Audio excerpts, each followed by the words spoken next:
2 கொரிந்தியர் 12ஆம் அதிகாரம் 2 கொரிந்தியர் 12ஆம் அதிகாரம் அதன் 8வது வசனமும் 9வது வசனமும் வாசிக்க கேட்போம். அது என்னை விட்டு நீங்கும்படிக்கு நான் 3 தரம் கர்த்தரிடத்தில் வேண்டிக் கொண்டேன். அதற்கு அவர், என் கிருபை உனக்கு போதும், பலவீனத்தில் என் பலன் பூரணமாய் விளங்கும் என்றார். ஆண்டவருக்கு மகிமை உண்டாகட்டும். இந்த நல்ல வார்த்தைக்காக நான் ஆண்டவரை ஸ்தோத்தரிக்கிறேன். இந்த மாதத்தில் தேவன் நமக்கு தந்த வாக்குத்தத்த வார்த்தை இந்த வசனத்திற்குள் இருக்கிறது. பூரணமாய் விளங்கும் என்று கடந்த நாளிலே தேவனுடைய வசனங்களை தியானிக்க கர்த்தர் உதவி செய்தார். அப்போஸ்தலனாகிய பவுல் ஒரு காரியத்திற்காக தேவனிடத்தில் ஜெபம் பண்ணுகிறார். ஆண்டவரே, இந்த முள் என்னை குத்தி கொண்டிருக்கிறது, என்னை வேதனைப்படுத்துகிறது, என்னை கஷ்டப்படுத்துகிறது, என்னிடத்தில் இருந்து அதை எடுத்து போடும், என்னால் தாங்க முடியவில்லை என்று ஆண்டவரிடத்தில் ஜெபிக்கிறார். ஆண்டவர் அந்த ஜெபத்திற்கு ஒரு பதிலை கொடுக்கிறார். அந்த பதில் அவன் எதிர்பார்த்த பதில் அல்ல, எதிர்பார்க்காத ஒரு பதில் வருகிறது. அல்லேலூயா. எல்லாருமே ஜெபத்திற்கு நம்ம என்ன ஜெபம் பண்ணினோமோ அந்த ஜெபத்திற்கான பதில்தான் வர வேண்டும் என்று நம்ம எல்லாரும் விரும்புவோம். நான் என்ன காரியத்துக்காக ஜெபித்திருக்கிறேன், இந்த ஜெபத்துக்கு ஆண்டவர் ஒரு பதிலை கொடுக்கணும், இந்த ஜெபத்துக்கு ஒரு அற்புதம் செய்யணும். அநேகர் ஜெபம் பண்ணினார்கள். இந்த ஜெபத்துக்கெல்லாம் தக்க பதிலை தேவன் கொடுத்திருக்கிறார். அன்னாள் தனக்கு ஒரு குழந்தைக்காக ஜெபம் பண்ணின பொழுது விண்ணப்பத்தை கேட்டு ஒரு குழந்தை பாக்கியத்தை கர்த்தர் கொடுத்தார். அல்லேலூயா. எசேக்கியா வியாதிப்பட்ட நேரத்தில் மரண தருவாயில் மரணம் தனக்கு உண்டாகிறது என்கிற தீர்க்க தரிசனம் வந்த பொழுது சுவர் பக்கமாய் திரும்பி ஜெபம் பண்ணினார்.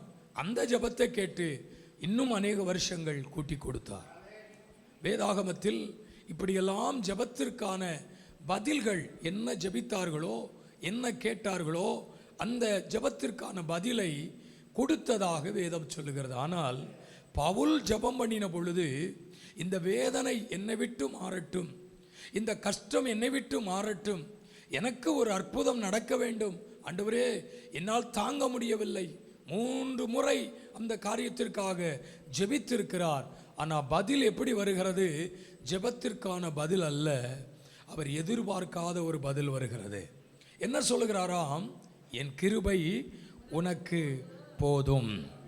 ஆமென். ஓம் பலவீனத்தில் என் பலன் பூரணமாய் விளங்கும். தேவனுடைய பலன் எப்படியெல்லாம் நம்ம வாழ்க்கையில் கிரியை செய்யும் என்பதை கடந்த நாட்களில் தியானித்து விட்டோம். இன்றைக்கு ஆண்டவர் இந்த வசனத்தின் மூலமாகத்தான் நம்மோடு கர்த்தர் பேச வேண்டும் என்று விரும்புகிறார். எனக்கு ஒரு அற்புதம் நடக்க வேண்டும் என்று ஜெபிக்கிற ஒரு மனிதனுக்கு ஆண்டவர் சொல்லுகிறார், இல்லப்பா, என் கிருபை உனக்கு இருந்தால் போதும் அப்படிங்கிறார். கிருபையை இன்றைக்கு பல விதங்களில் நம்ம சொல்லி கொண்டிருக்கிறோம். சில நேரங்களில் கிருபையை பெரிதாக நினைப்பதில்லை, கிருபையை உணர்வதில்லை, கிருபையை விசுவாசிப்பதில்லை, கிருபையை சார்ந்திருப்பதில்லை. ஆனால் இந்த உலகத்தில் எல்லாவற்றை விட கிருபை என்பது மிக வலிமை உடையது, அது சத்தியமானது. கிருபை என்பது ஒரு சத்தியம். அல்லேலூயா. கிருபை என்பது இயேசுவுக்கு நிழல், கிருபை என்பது தேவனுடைய வார்த்தைக்கு நிழல். ஆகவே கர்த்தருடைய கிருபை மிக வல்லமை உள்ளது என்பதை மறந்து போகக்கூடாது. அப்போ நீ ஜெபித்த ஜெபத்திற்கு அற்புதம் என்பது உனக்கு மட்டும்தான். நீ கேட்குறிய எனக்கு ஒரு அற்புதம் நடக்கணும்னு, இந்த ஜெபம் உனக்கு மட்டும்தான். ஆனால் கிருபை என்பது உனக்கு மட்டுமல்ல, அது தலைமுறை தலைமுறை தோறும், உன் சந்ததி சந்ததி தோறும் உன்னை மட்டும் சார்ந்திருப்பதல்ல, அது உன் சந்ததியும் தொடரும், உன் பிள்ளைகளையும் உன் பிள்ளைகளின் பிள்ளைகளையும் அந்த கிருபை தொடர்கிறதா இருக்கும். அதான் சொல்றாரு, என் கிருபை உனக்கு போதும் அப்படிங்கிறார். நமக்கு தெரியும் கிருபை என்பது இரக்கம், தேவனுடைய தயவு அப்படிங்கிறார். தேவனுடைய தயவும் தேவனுடைய இரக்கமும் தான் இந்த உலகத்தில் மேன்மையானதா இருக்கிறது, அது மகிமையானதா இருக்கிறது. வேத புஸ்தகத்தில் சிலர் மேலே ஆண்டவர் வச்ச கிருபை அவருடைய வாழ்க்கையினுடைய நிலைகளையே மாற்றி இருக்கிறது. அதில் ஒரு நபரைத்தான் இந்த நாளிலே நாம் தியானிக்க போகிறோம். எடுத்துக்கொள்ளுங்கள், ஏசாயா தீர்க்க தரிசன புஸ்தகம் 55ஆம் அதிகாரம் அதன் 3ஆம் வசனத்தை வாசிக்கலாம்.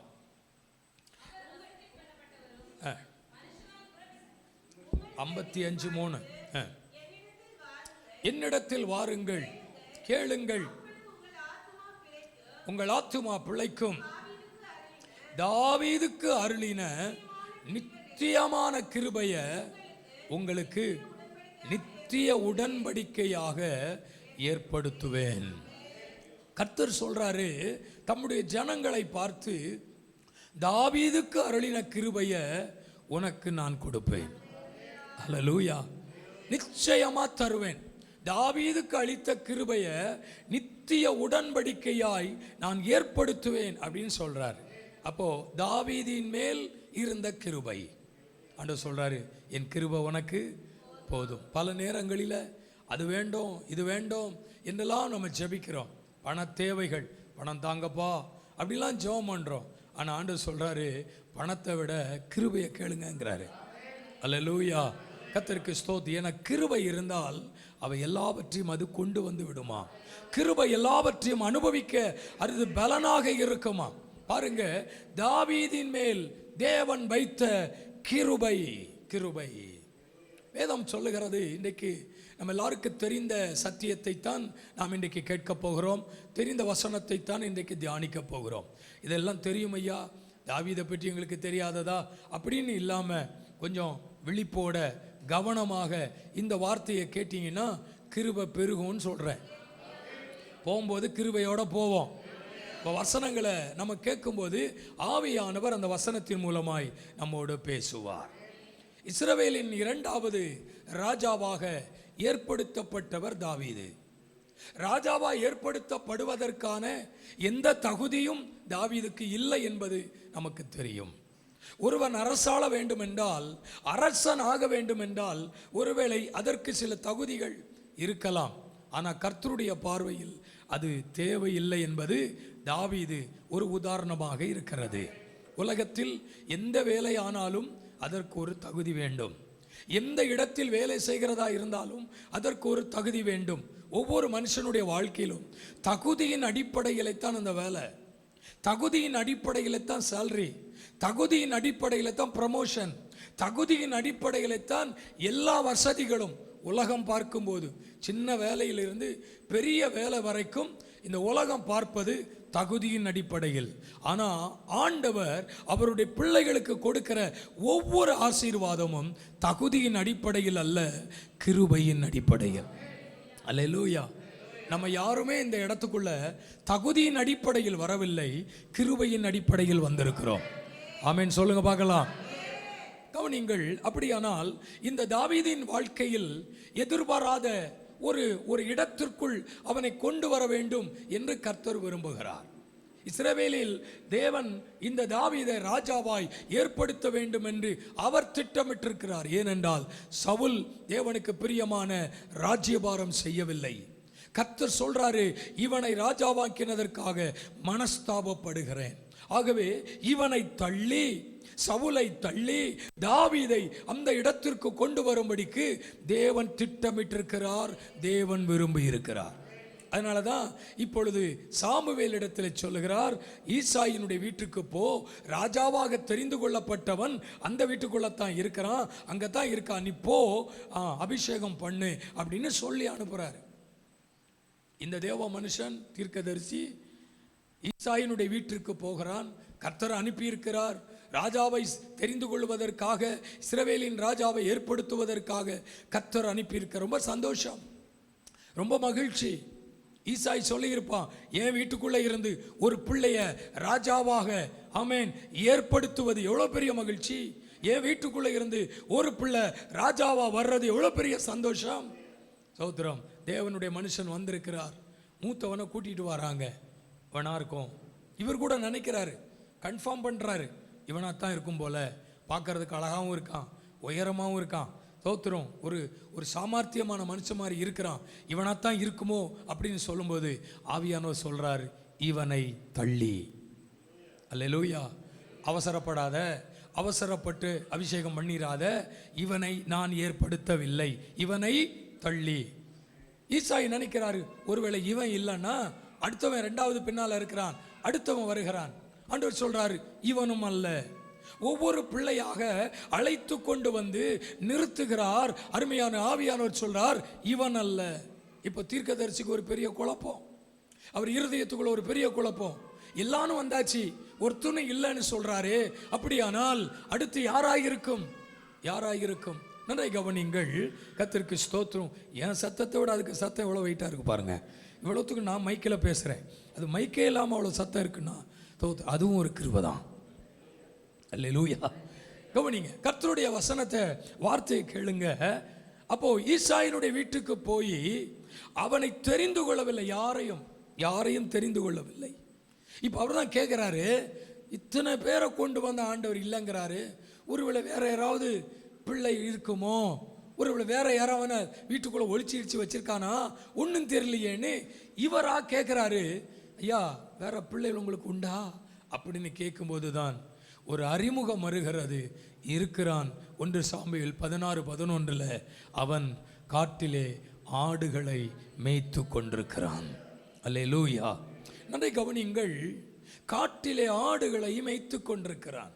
அவனை அழைத்து கொண்டு வாருங்கள். நான் சொல்லுகிறேன், இந்த ஈசாய் தன்னுடைய வீட்டில் இருக்கிற அத்தனை பிள்ளைகளையும் அறிமுகம் செய்தான்.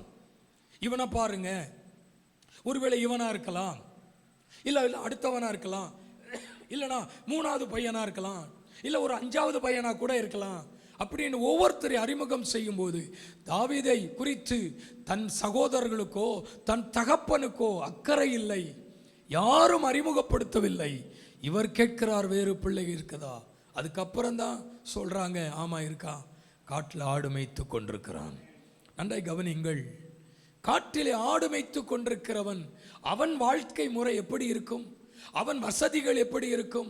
அவன் வஸ்திரம் எப்படி இருக்கும்? அவனை பார்க்கிற நிலைமைகள் எப்படி இருக்கும்? அலங்கோலமாத்தான் இருக்கும். இவர்கள் வீட்டிலே வசிக்கிறார்கள், அவன் காட்டிலே வசிக்கிறான். இவர்கள் வீட்டிலே உறங்குகிறார்கள், அவன் காட்டிலே உறங்குகிறான்.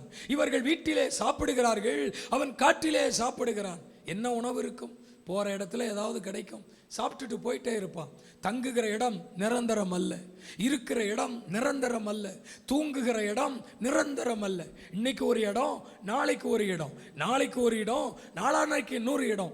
ஒவ்வொரு நாளும் அவன் வாழ்க்கையில கடந்து போய்கொண்டே இருக்கிறான், காடுகளிலே, காட்டின் பகுதிகளிலே.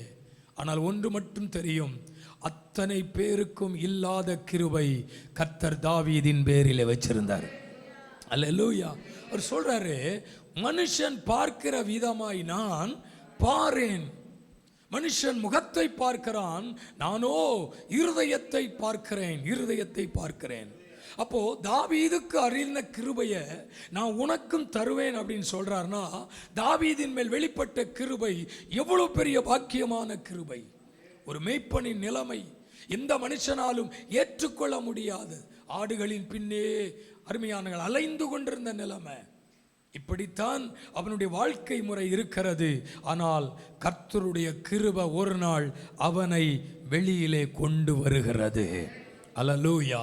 இன்னைக்கு சொல்றேன், பல நாட்கள், பல ஆண்டுகள் எங்கேயோ இருந்து, அலங்கோலமாய் இருந்து, அருமையானவர்களே, மற்றவர்கள் மத்தியிலே புறக்கணிக்கப்பட்டவர்களாய் இருந்து, ஏற்றுக்கொள்ள முடியாத நிலையிலே, பரியாசமாக்கப்பட்ட நிலையிலே, யாரும் அக்கறையற்ற ஒரு நிலையிலே வாழ்ந்து கொண்டிருப்பீர்கள் என்றால், இன்றைக்கு கர்த்தர் சொல்லுகிறார், சில நகர்வுகளை உங்கள் வாழ்க்கையிலே கர்த்தர் கொண்டு வரப்போகிறார். ஹல்லேலூயா. உங்க குடும்பத்துக்குள்ள, உங்க வாழ்க்கையில சில இட நகர்வுகள் உண்டாக போகிறது. இனி நீ காட்டிலே ஆடு மேய்க்க மாட்டாய். இனி உன்னுடைய நிலைமை இப்படி இருக்காது. இன்னையிலிருந்து உன் நிலைமை மாறப்போகுது. ஏன்னா உன் மேல வச்ச கிருபை உன்னை இருக்கிற இடத்தில் இருந்து, மறைந்த இடத்தில் இருந்து, ஒளித்து கொண்டிருந்த இடத்தில் இருந்து வெளியில கொண்டு வர போகிறது. ஆமென் சொல்லுவோமா? கொண்டு வந்த கிருபை. சத்தமா சொல்லுங்க, கொண்டு வந்த கிருபை. எத்தனை நாட்கள் அவனுக்கு புலம்பல் இருந்திருக்கும். என் அண்ணமாரெல்லாம் நல்ல சுகமா வாழ்றாங்களே, என் சகோதரர்கள் எல்லாம் சுகமாய் இருக்கிறார்களே, என் சகோதரர்கள் எல்லாரும் எவ்வளவு அருமையாய் வாழுகிறார்கள். ஆனால் எனக்கு மட்டும் இரவு பகலாய் இந்த பாடுகளா, எனக்கு மட்டும் இந்த நிந்தையா, எனக்கு மட்டும் இந்த சூழ்நிலையா?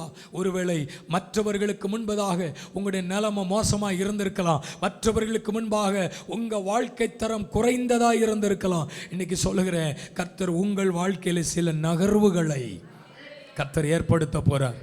கடந்த 6 மாதங்கள் இல்லாத நகர்வுகள் இந்த 7வது மாதத்தில் இருந்து தொடங்க போகிறது. ஒவ்வொரு மாதமும் ஒவ்வொரு விதமான நகர்வுகள் உனக்கு வரும் என்று கர்த்தர் சொல்றாரு. அல்லேலூயா. புறக்கணிக்கப்பட்டதை குறித்து கவலைப்படாதீங்க, தூக்கி எறியப்பட்டதை குறித்து கவலைப்படாதீங்க. ஆமேன். ஆகாது என்று, ஆமேன், இது நம்ம குடும்பத்துக்கு தேவையில்லை என்று புறக்கணிக்கப்பட்டதை குறித்து கவலைப்படாதீங்க. சில நகர்வுகள், அதுதான் ஆவியானவர் இந்த நாளில் சொல்லிக்கிட்டே இருக்கிறாரு. சில நகர்வுகள் வரப்போகிறது, சில இடமாற்றங்கள் வரப்போகிறது, சில ஆசீர்வாதத்தின் நிலைகள் வரப்போகிறது. அது எதனால தெரியுமா? கர்த்தர் உங்கள் மேல் வைத்த கிருபை. அல்லேலூயா. அத்தனை சகோதரர்களுக்கும் கிடைக்காத கிருபை தாவீதின் மேல் இருந்தது. அவர் சொல்றாரு, அந்த தாவீதின் மேல் வைத்த கிருபையை தான் உனக்கும் நான் தரப்போறேன், உன் குடும்பத்துக்கும் நான் கொடுக்க போகிறேன். அல்லேலூயா. சொல்லுங்க பார்க்கலாம். ஆண்டவர் நிச்சயமா இந்த காலவெளியில் திட்டமா பேசுறாரு. கொண்டு வந்த கிருபை. அல்லேலூயா. எங்க வர முடியாது நினைச்சியோ அங்க அந்த கிருபை கொண்டு வரும். எந்த ஸ்தானத்தில் வர முடியாது நினைச்சியோ அந்த இடத்திற்கு கிருபை கொண்டு வரும். இஸ்ரவேலின் ராஜாவாய் கர்த்தர் நிறுத்தினார், இஸ்ரவேலின் தலைவனாய் கர்த்தர் நிறுத்தினார். அவன் அதற்கு தகுதி உள்ளவன் அல்ல. அவன் சொல்லுகிறான், நான் எந்த விதத்திலும் அதற்கு தகுதி கிடையாது, இந்த ஸ்தானத்தில் நிற்பதற்கு தகுதி கிடையாது, இந்த இடத்தில் நிற்பதற்கு தகுதி கிடையாது. ஆனால் ஆண்டவருடைய கிருபை என்னை அந்த இடத்திற்கு கொண்டு வந்தது. சில இடத்துக்கு கர்த்தர் கொண்டு போக போறார், சில ஆசீர்வாதத்துக்குள்ள கொண்டு போக போறார், சில நகர்வுகள் ஏற்பட போகிறார். நீங்க உங்க சொந்த பிரயாசத்தில், சொந்த முயற்சியில செய்ய முடியாத காரியத்தை உங்க மேல வச்சிருக்கிற கிருபை அதை செய்யும், செய்ய வைக்கும். தாவீதின் மேல் இருந்த கிருபை கொண்டு வந்த கிருபை காட்டில் இருந்தவனை வீட்டிற்கு கொண்டு வந்தது, காட்டில் இருந்தவனை ராஜஸ்தானத்திற்கு கொண்டு வந்தது, காட்டில் இருந்தவனை அபிஷேகத்திற்கு கொண்டு வந்தது. ஹல்லேலூயா. இஸ்ரவேலின் தலைவனாய் கொண்டு வந்தது அந்த கிருபை. தாவீது கருளின கிருபையை உனக்கு தருவேன். கொண்டு வந்த கிருபை. 2வது 17ஆம் அதிகாரத்தை திருப்பிக் கொள்ளும் பொழுது, தாவீதை அபிஷேகம் பண்ணி ஆயிற்று. தேவ அபிஷேகம் தாவீதின் மேல் இருக்கிறது. ஆனால் இஸ்ரவேலிலோ ஒரு யுத்தம் சம்பவிக்கிறது பெலிஸ்தியனாலே. அந்த பெலிஸ்தியன் ஜனங்களை துன்புறுத்துகிறான், பயம் காட்டுகிறான். அநேக நேரங்களிலே அந்த பெலிஸ்தியனுடைய நிபச்சொல்லுகளை கேட்பதற்கு ஜனங்களால் முடியவில்லை. ஒரு மனுஷன் கூட அந்த அவனை எதிர்த்து போய், பராக்கிரமசாலிகள் நிறைய பேர் இருந்தாங்க, ஆனாலும் அந்த இடத்துக்குள்ள போகிறதற்கு யாருக்கும் தைரியம் இல்லை, யாருக்கும் பலன் இல்லை. வந்து நிற்பான், வாங்கடா எங்கூட மோதிங்கடா, சண்டைக்கு வாங்கடா, அப்படித்தான் கூப்பிட்டுருப்பான். சண்டைக்கு வாங்கன்னு கூப்பிட்டுருப்பான் போல, அப்படித்தான் கூப்பிட்டான். ஒருவனும் போகிறதற்கு இல்லை. இந்த செய்தியை கேள்விப்பட்ட தாவீது அந்த களத்திற்குள் வருவதற்கு விரும்புகிறான். இங்க வர்றான். என்னாச்சு, என்ன, ஏன் இப்படி எல்லாரும் கலங்கிட்டு இருக்கீங்க, என்ன எல்லாரும் ஒரு மாதிரி பார்த்துக்கிட்டு இருக்கீங்க? இல்லை, இந்த பெலிஸ்தியன் கோலியாத்து அவன் யுத்தத்துக்கு வந்திருக்கிறான், உங்களிருந்து ஒரு ஆளை அனுப்புங்கன்னு சொல்கிறான். யாருக்குமே தைரியம் இல்லை, பலன் இல்லை. தாவீது சொல்கிறான், நான் போகிறேங்கிறான். சகோதரர்கள் சொல்லுகிறார்கள், நீ போறியா? யாருடா நீ? உனக்கு என்னடா தெரியும்? யுத்தத்தை பற்றி ஏதாவது தெரியுமா? யுத்தம்னா என்னன்னு தெரியுமா? எப்படி போகணும்னு தெரியுமா? எப்படி அவங்ககிட்ட சண்டை போடணும் உனக்கு ஒன்றுமே தெரியாது. ஏன்னா நீ பல வருஷங்கள் நீ காட்டிலேயே வாழ்ந்துட்ட. உனக்கு தெரிஞ்சதெல்லாம் ஆடு மேய்க்கிறது தான், உனக்கு தெரிஞ்செல்லாம் இதுதான், உனக்கு இது தெரியாது, உனக்கு இது தெரியாது, இது வரவும் செய்யாது. அவன் சொல்லுகிறான், இல்லை, என்னை அபிஷேகம் பண்ணி இருக்கிறார், என் மேல ஒரு வல்லமை இருக்கு, நான் யுத்த களத்துக்குள்ள நான் இறங்குவேன், என்னால சாதிக்க முடியும், என்னால செய்ய முடியும். அற்பமாய் பேசுகிறார்கள். இப்போ அவன் முடியாதுப்பா, சொல்றதை கேளு, உன்னால முடியாது, இப்போ காட்டில் போய் ஆடுகளை பாரு, இங்கெல்லாம் பார்க்கறதுக்கு ஆட்கள் இருக்கிறார்கள். தாவீதின் இருதயம் துடிக்கிறது. இல்லை, நான் இறங்குவேன், யுத்த களத்தில் நான் இறங்குவேன். கவனியுங்கள், இதை கேட்டுக்கொண்டிருந்த சவுல், சார் ரொம்ப ஆசைப்படுறானே, யுத்தம் செய்வேன் ரொம்ப ஆசைப்படுறானே, களத்தில் இறங்கி தான் பார்க்கட்டுமே. சவுல் சொல்கிறான், என்னுடைய வஸ்திரம் இருக்கிறது, என்னுடைய ஆயுதம் இருக்கிறது, அதை உனக்கு தருகிறேன், அதை போட்டுக்க, அதை போட்டுக்க, போட்டுட்டு நீ உள்ள போ, யுத்தம் செய்ய போ. வஸ்திரத்தை போட்டான், ஆயுதத்தை வாங்கினான். ஆனால் யுத்த களத்துக்குள்ள அப்படி போகலை. ஏனென்றால் அது அவனுக்கு பழக்கம் இல்லை. அல்லேலூயா. பழக்கம் இல்லாதபடியினால். நன்றை கவனியுங்கள், இவ்வளவு நாளும் இப்படி ஒரு வஸ்திரத்தை அவன் உடுத்தினதில்லை. இவ்வளவு நாளும் ஒரு ஆயுதத்தை அவன் தன் கையில் ஏந்தினதில்லை.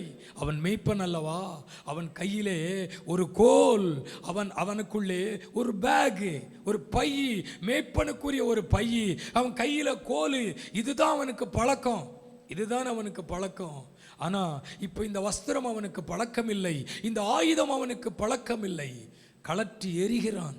இது எனக்கு வேண்டாம், இதை போட்டுட்டு நடக்கவே முடியல, இதை போட்டுட்டு போகவே முடியல அப்படின்னு தூக்கி எறிகிறான். நான் சொல்லுகிறேன், ஒரு பக்கம் பெலிஸ்தியனுடைய சவால், ஒரு பக்கம் பெலிஸ்தியனுடைய நிந்தை, ஒரு பக்கம் பெலிஸ்தியனுடைய நிபச்சொல்லு, ஒரு பக்கம் பெலிஸ்தியனுடைய வார்த்தைகள். யாராலும் அந்த இடத்தில் நிற்க முடியவில்லை, யாராலும் அவனுக்கு முன்பாக நிற்க முடியவில்லை, எந்த நபராலும் அவனுக்கு முன்பாக நிற்க முடியவில்லை. ஆனால் தாவீது மட்டும் அந்த கோலியாத்துக்கு முன்னால நின்றான். இரண்டாவது சொல்லுகிறேன், நிற்க வைத்த கிருபை. அல்லேலூயா. எதிரி பெருசாதான் இருக்கிறான், எதிரி சூழ்ச்சிகள் பெருசாதான் இருக்கு, எதிரியின் ஆயுதம் பெருசாதான் இருக்கு, எதிரியினுடைய நிபச்சொல்கள் கேட்க முடியாதா இருக்கிறது. எல்லாரும் ஓடுறாங்க, தாவீது நிற்கிறான். சொல்லட்டுமா, தாவீதுக்கு அருளின கிருபையை நான் உனக்கு தருவேன். தாவீதுக்கு என்ன கிருபையை கொடுத்தார்? கொண்டு வந்த கிருபை என்று சொன்னேன். இப்போ சொல்லுகிறேன், நிற்க வைத்த கிருபை. கிருபை எதிரிகளுக்கு முன்னால நிற்க வைக்கும், கிருபை சத்துருகளுக்கு முன்பாக நிற்க வைக்கும், கிருபை சவாலுக்கு முன்னால நிற்க வைக்கும். நான் சொல்லுகிறேன், பாடுகள், போராட்டங்கள், பிரச்சனைகள், நிபச்சொல்லுகள், எதிரியின் சூழ்ச்சிகள் உங்களை எதிர்த்து நிற்கிறதா?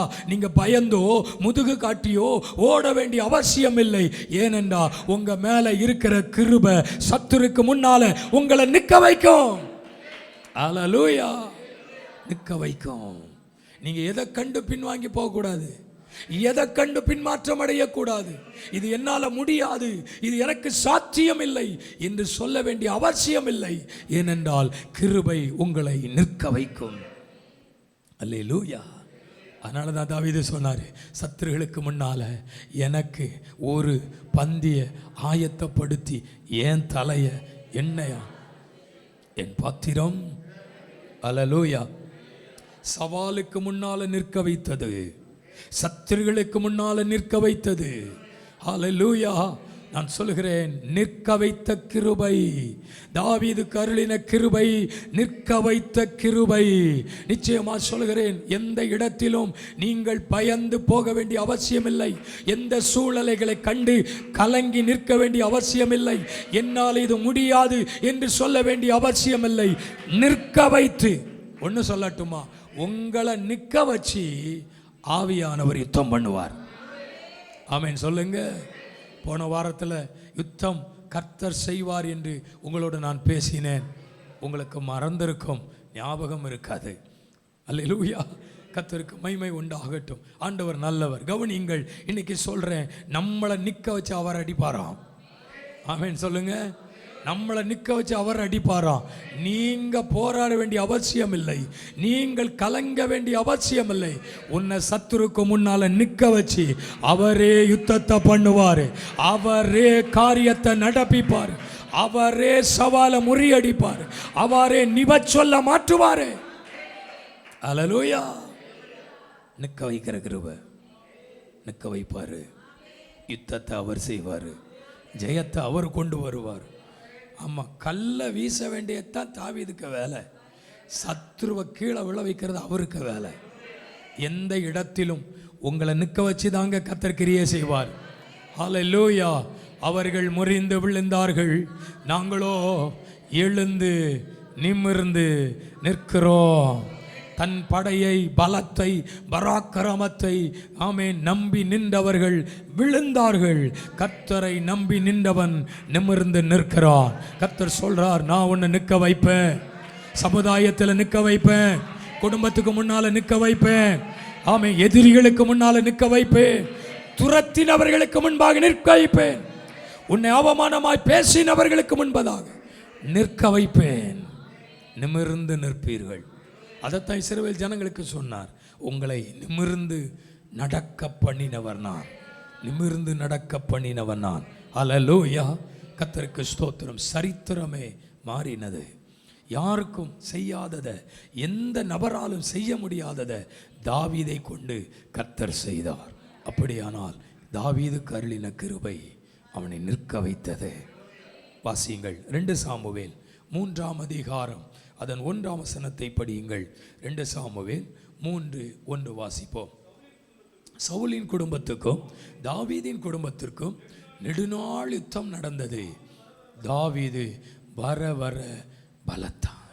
சவுலின் குடும்பத்தாரோ வர வர பலவீனப்பட்டு போனார்கள். நன்றை கவனிங்கள். தாவீதினுடைய வளர்ச்சியை விரும்பாதவர்கள் சகோதரர். தாவீதினுடைய வளர்ச்சியை விரும்பாதவன் சவுல். ஒரு பக்கம் சவுல் சப்போர்ட் பண்ற மாதிரி வெளியில பேசினாலும் அவன் மனசுக்குள்ள தாவீதின் மேல ஒரு எரிச்சலும், ஒரு காய்மாகாரமும், ஒரு கோபமும் இருந்துகிட்டே தான் இருந்துச்சு. வெளியில சப்போர்ட் பண்ற மாதிரி இருக்கும், வெளியில பரவாயில்ல தாவீது, பரவாயில்ல கர்த்தரும் கூட இருக்கிறாரு, உன் மேல ஒரு அபிஷேகம் இருக்கு, பரவாயில்ல நீ பெரிய ஆளு தான் அப்படின்னு பேசிக்கிட்டே இருப்பான். இந்த பக்கத்துல அண்டர் கிரவுண்ட் வேலையெல்லாம் செஞ்சுக்கிட்டே இருப்பான். பல முறை சவுல் தாவீதுக்கு விரோதமாய் எழும்பி அவன் கொலை செய்யக்கூட முகாந்தரம் தேடினான், அழிக்க கூட முகாந்தரம் தேடினான். நன்றாய் கவனியுங்கள். அப்போ ஒரு பக்கம் சப்போர்ட்டு, இன்னொரு பக்கம் எதிர்ப்பு. எதிர்ப்பு என்பது மறைமுகமாக, சப்போர்ட் என்பது நேரடியாக. ஆனால் பரிசுத்த ஆவியானவர் தாவீதோட கூட இருக்கிறத சத்துருக்கள் காண உதவி செய்தார். ஆமேன் சொல்லுங்க. ஆனால் வர வர வர இந்த சவுல் அவன் குடும்பம் கீழே நோக்கி போகுது. வேதம் சொல்லுகிறது, தாவீது வர வர பலத்தான், வர வர பலத்தான். என்ன தெரியுமா? அவன் மேல் வைத்த கிருபை, தாவீதின் மேல் இருந்த கிருபை அவனை வர வர விருத்தி அடைய செய்தது. நான் சொல்கிறேன், நம்ம மேலே இருக்கிற கிருபை நம்ம வாழ்க்கை தரத்தையே மாற்றிவிடும். யார் எதிரிகள், யார் போராடுகிறார்கள், யார் நமக்கு விரோதமாய் செயல்படுகிறார்கள், கவலைப்படாதீங்க. கர்த்தர் அந்த தீமைக்கு ஒப்பு கொடுக்க மாட்டார். கர்த்தர் ஒருபோதும் சவுலின் கையிலே ஒப்பு கொடுக்க மாட்டார். கர்த்தர் ஒருபோதும் சத்துருவின் கையிலே ஒப்பு கொடுக்க மாட்டார். அவன் எரிச்சல், அவன் காய்மாகாரம் அவனை மேலே கொண்டு வரலங்க, அவனை வர வர கீழே நோக்கி போயிட்டே இருக்கான். நான் சொல்கிறேன், எரிச்சல் அடைகிறவர்கள், காய்மாகாரமாய் பார்க்கிறவர்கள், அவசியமில்லாததை பேசுகிறவர்கள் உயர்த்தப்படுவதில்லை. அவர்கள் வர வர கீழத்தான் போவாங்க. இந்த சவுலின் குடும்பம் வர வர வர வர கீழே நோக்கி போகுது. தாவீது வர வர வர மேலே நோக்கி வந்துக்கிட்டே இருக்கிறான். காரணம் என்னன்னா, தேவன் அவன் மேல் வைத்த கிருபை. நான் சொல்லட்டுமா? இனி வரும் 6 மாதங்கள், இனி வரும் 6 மாதங்கள் நீங்க வர வர விருத்தி அடைவீர்கள். அல்லேலூயா. கடந்த 6 மாதங்கள் ஒரு கடினமான பாதைக்குள்ள கடந்து போயிட்டீங்க, நிபச்சொல்களுக்குள்ளே வாழ்ந்துட்டீங்க. 6 மாதங்கள் துன்பத்தின் பாதைக்குள்ளே கடந்து போயிட்டீங்க. நீங்க சொல்லலாம், இப்படி தீயையும் தண்ணீரையும் கடந்து வந்தோம், மனுஷர்களை எங்கள் தலையின் மேல் ஏறி போக பண்ணினீர். ஆனா இப்ப சொல்றேன், மீதி இருக்கிற 6 மாதங்கள், மீதி இருக்கிற 6 மாதங்கள் தீயையும் கண்ணீரையும் கடந்து விட்டோம். செழிப்பான இடத்தில் கர்த்தர் எங்களை, நல்ல கையை தட்டி சொல்லுங்க, விருத்தி அடைவீர்கள். ஆமென். அல்லேலூயா. இனி வரும் மாதங்கள், இனி வரும் நாட்கள், இனி வரும் காலங்கள் உங்க வாழ்க்கையில விருத்தி உண்டாகிற காலங்களாக இருக்கும். ஏன் தெரியுமா? உங்க மேல ஆண்டவர் வச்சிருக்கிற கிருபை, உங்க மேல தேவன் வைத்திருக்கிற திட்டம், உங்க மேல தேவன் வைத்திருக்கிற கிருபை அது மாறாததா இருக்கிறது. மாறாததா இருக்கிறது. அது சொன்னாரு, மலைகள் விலகினாலும் பர்வதங்கள் நிலை பெயர்ந்தாலும் என் கிருபை, யார் போனாலும் கிருபை போகாது. அல்லேலூயா. கிருபை நம்ம கூட இருக்கும். அதுதான் நம்முடைய வாழ்வினுடைய உயர்வுக்கு காரணம். பவுல் ஜெபம் பண்ணினார், என் கிருபை உனக்கு போதும். கிருபை வச்சுக்கிட்டு என்ன பண்றதுயா?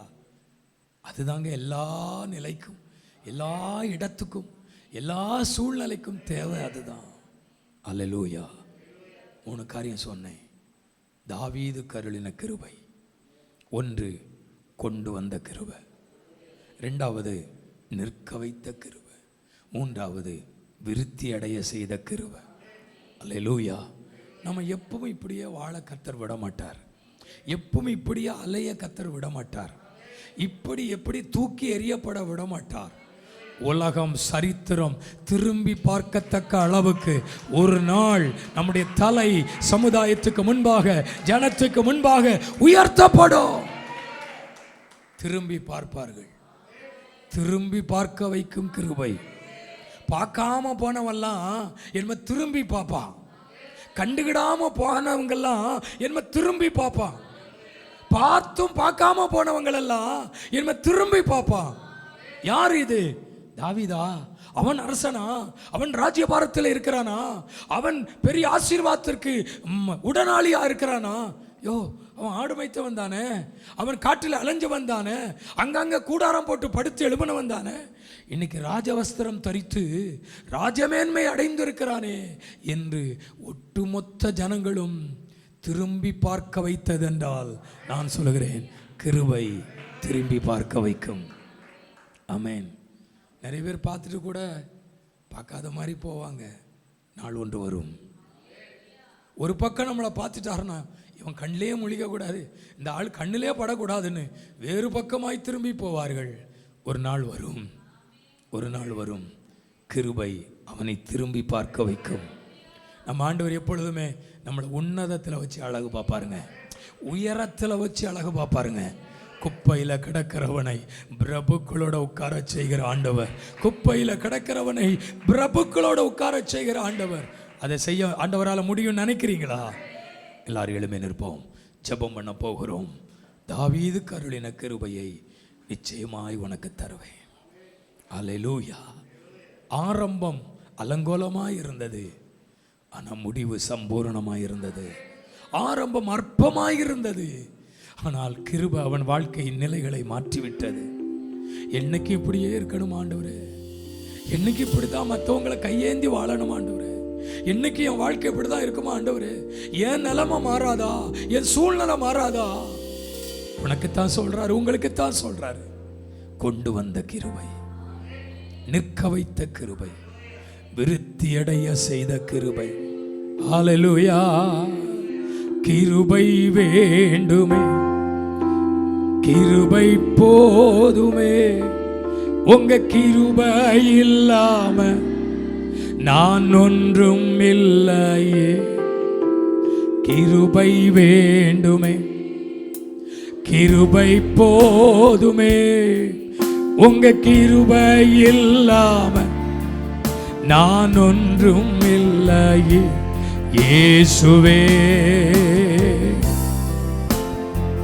நான் என்று சொல்ல எனக்கொன்றும் இல்லை, தரமனு சொல்ல என்னிடம் ஏதும் இல்லை. ஓ, நானே சொல்ல. எல்லாரும் பாடுங்க, தரமனு. என்னிடம் ஏதும் இல்லை, தகுதி இல்லா என்னை உயர்த்தினதும் உங்க கிருபை. உங்க கிருபை இல்ல நானும் இல்ல, உங்க கிருபை இல்ல நானும் இல்ல. கிருபை வேண்டுமே. சொல்லுங்க ராஜாவை பார்த்து. ஏசையா, நிற்க வைத்ததே, கொண்டு வந்ததே, கிருபை வேண்டுமே. கிருபை போதுமே, உங்க கிருபை இல்லா நான் இல்லப்பா. இயேசுவே தகுதி இல்லா என்னை அழைத்ததும் உங்க கிருபை, உங்க கிருபை இல்ல நானும் இல்ல, உங்க கிருபை இல்ல. மறுபடியும் சொல்லுங்க, தகுதி இல்லா, தகுதி இல்லா என்னை உயர்த்தினதும் உங்க கிருபை, உங்க கிருபை இல்ல நானும் இல்ல, உங்க கிருபை இல்ல. இயேசையா கிருபை வேண்டுமே, கிருபை வேண்டும். ஆண்டவரை பார்த்து கிருபை போதுமே, உங்க கிருபை இல்ல நான் இல்லப்பா. ஓரதாரியாதல கிருபை வேண்டுமே.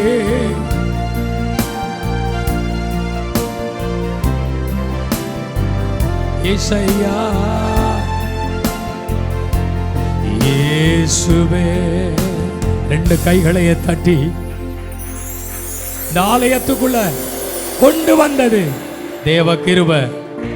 இன்னைக்கும் என்ன நிற்க வைத்தது தேவ கிருபை. என்னை ஆசீர்வதித்து விருத்தி அடைய செய்ததும் தேவ கிருபை. அல்லேலூயா. அந்த விருத்தி எப்படி இருந்தது தெரியுமா? ஒரு ஆலயத்தை கட்டுவதற்கு அநேக பொருட்களை சேர்க்கக்கூடிய அளவுக்கு கர்த்தர் தாவீதை ஆசீர்வதித்து விருத்தி அடைய பண்ணினார். ஆமென். தங்க வேலைக்கு தங்கம், வெள்ளி வேலைக்கு வெள்ளி, எல்லாவற்றையும் சேகரிக்கிறதுக்கு கர்த்தர் அவன் ஆசீர்வச்சிருக்கிறார்னா அது அவன் மேல் வைத்த கிருபை. ஆமென். கிருபை மறந்துடாதீங்க, கிருபை பற்றி கொள்ளுங்க, ஆசீர்வதிக்கப்படுவீங்க. நன்றி செலுத்துகிறோம் இந்த வேளைக்காக. தெய்வ சமூகத்தில் வந்து கர்த்தரை துதிக்க மகிமைப்படுத்த எங்களுக்கு தந்த கிருபைகளுக்காக நன்றி. கிருபையை சார்ந்து வாழ்கிறோம். அந்த கிருபை தான் எங்கள் வாழ்க்கையில் எல்லாவற்றுக்கும் எல்லாமாய் இருக்கிறது. ரட்சிப்பை தந்த கிருபை, அற்புதங்களை செய்தது கிருபை, வாழ வைத்தது கிருபை, நிற்க வைத்தது கிருபை. நாங்கள் அதை சார்ந்திருக்க கர்த்தருக்கு கிருபை தாரோம். உங்களுடைய ஜனத்தை ஆசீர்வதியும், குடும்பங்களை ஆசீர்வதியும், பிள்ளைகளை ஆசீர்வதியும். நன்மையும் கிருபையும் தொடரட்டும், ஜீவனுள்ள நாளெல்லாம் தொடரட்டும். எல்லா தீமைக்கும் உடைய பிள்ளைகளை கர்த்தர் விலக்கி காத்துள்ளோம். ஆசீர்வாதத்தோடு கடந்து போக கர்த்தர் உதவி செய்யும். உடைய கரங்களை அர்ப்பணிக்கிறோம். இயேசு ரட்சகர் நாமத்தில் ஜெபிக்கிறோம் நல்ல பிதாவே.